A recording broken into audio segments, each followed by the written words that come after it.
Qui voudrait bien répondre à la question. Comment protéger les données personnelles en même temps, alors pouvoir dénoncer les faits, le comportement de quelqu'un. Effectivement, je pense qu'il faut faire le distinguo entre la protection des données personnelles. Oui. C'est-à-dire qu'il y a une différence entre la protection des données personnelles, il faut faire un distinguo entre la protection des données personnelles et les enquêtes sur l'enrichissement illicite. Oui. Donc, je vous parle du cas algérien, par exemple. Donc, nous, la déclaration, la source d'information pour l'enquête sur l'enrichissement illicite, c'est spécialement la déclaration de patrimoine.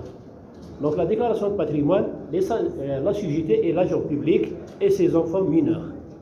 Donc, sa femme ou ses enfants majeurs ne sont pas concernés par ça.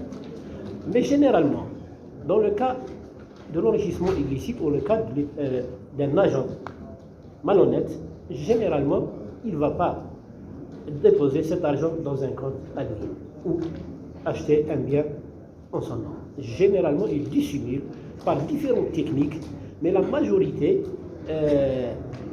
dans ces biens détournés à leurs épouses, à leur voisinage proche.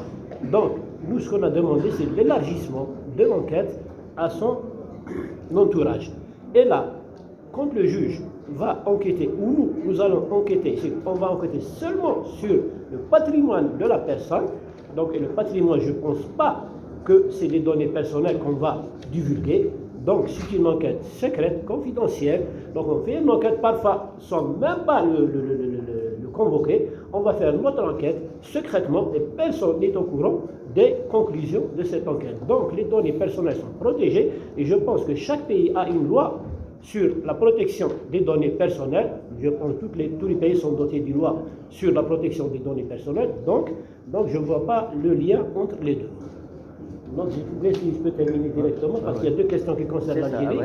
Donc, il y a une question, il y a quelqu'un qui a parlé de la protection des dénonciateurs. Effectivement, ce que j'ai dit, c'est l'une des sources de l'enquête de l'enrichissement sur l'enrichissement illicite, c'est la dénonciation. Donc, en Algérie, il y a deux lois qui protègent les dénonciateurs. Donc, il y a le Code de procédure pénale, dans son article 265 bis, qui a mis un mécanisme pour protéger les dénonciateurs, les témoins, les experts et tout. Mais il y a aussi la loi 0601 qui a un article, de son article 45, je pense, qui donne la protection de l'État aux dénonciateurs. Donc ça, pour moi, et pour nous, en tant qu'autorité, on voit que c'est insuffisant, c'est vraiment insuffisant. Donc, à notre niveau, non. La première des choses, c'est qu'on protège l'anonymat. On est en train de mettre en place une plateforme électronique de dénonciation. Donc, si vous voulez dénoncer directement via une plateforme électronique, donc nous, on vous connaît, c'est-à-dire votre identifiant, mais on protège votre anonymat. Même ça, on a dit que c'est insuffisant. Donc, on est passé à un stade supérieur, c'est de promulguer, donc elle est en cours de préparation, une loi dédiée spécialement à la protection des dénonciateurs. Donc, pour le moment, il n'y a pas de loi, il y a des articles dans différentes lois, mais on veut une loi dédiée spécialement à la protection des dénonciateurs. Donc, le dénonciateur sera protégé. Donc, aujourd'hui, on protège son anonymat, donc personne ne peut le connaître, sauf nous et le juge. Mais on veut à un stade supérieur pour, d'une part, protéger le dénonciateur et, deuxièmement, encourager la dénonciation. Donc, c'est les deux objectifs visés par la loi en cours de préparation. Donc, je passe directement à une question. Quelqu'un m'a posé une question un peu politique, je pense, sur l'interdiction de certaines associations en Algérie de célébrer la journée du 9 décembre. Là, je regrette, mon cher, je ne pense pas qu'il y a une association en Algérie qui ait un agrément. Donc, faut chaque association qui veut activer dans le domaine, dans n'importe quel domaine, il y a une loi sur les associations, la loi 1206, pour activer, il faut avoir un agrément.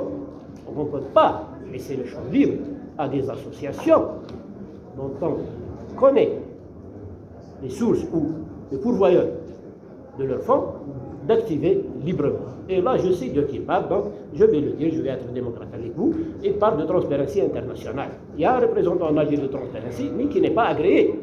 Et je regrette, mon cher, nous, au niveau de la haute autorité, on l'invite. Le 9 décembre, chaque 9 décembre, on l'invite pour venir assister à nos activités. Ça dit une chose.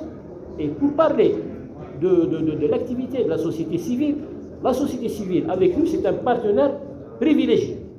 La première des choses, nous, on était chargés d'élaborer la stratégie nationale. Donc, la société civile a un volet, l'objectif 3, qui est spécialement dédié à la société civile, ça dit une chose.